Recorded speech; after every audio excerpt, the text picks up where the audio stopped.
పాలమూరు జిల్లాలో ప్రాజెక్టులు పేరు మారిపోయింది. దాని ఎవడు కల్వకుర్తి, నెట్టంపాడు, భీమా, కోయిల్ సాగర్ అంటలేరుగా. వాటి పేరే పెండింగ్ ప్రాజెక్టులు. ఆ పేరు ఎవరు తెచ్చిండ్రు? ఇదే ఘనత వహించిన కాంగ్రెస్ తెలుగుదేశంలో పుణ్యం. ప్రాజెక్టుల పేరు మర్చిపోయినరు. పెండింగ్ ప్రాజెక్టులు పూర్తి చేయాలని పాదయాత్ర, పెండింగ్ ప్రాజెక్టులు పూర్తి చేయాలని నిరాహార దీక్ష. ఈ ఎన్నికల్లో మేము గెలిస్తే పెండింగ్ ప్రాజెక్టులు పూర్తి చేస్తామనే కాడికి వచ్చింది కథగా.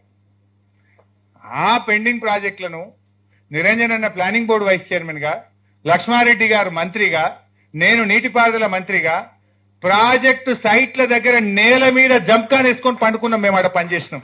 పరుపులు వేసుకోలే, మంచాలు వేసుకోలే. మేము జంప్కాన్ వేసుకొని మేము ప్రాజెక్ట్ సైట్లలో పండుకొని రాత్రింబవళ్ళు పనిచేస్తే ఇవాళ పెండింగ్ ప్రాజెక్టులను రన్నింగ్ ప్రాజెక్టులుగా మార్చి 4,000 కోట్ల రూపాయలు ఖర్చు పెట్టి 8 లక్షల ఎకరాలు ఆ వలసల జిల్లా పాలమూరు జిల్లాకు నీళ్లిచ్చింది కేసీఆర్ ప్రభుత్వం, బీఆర్ఎస్ ప్రభుత్వం.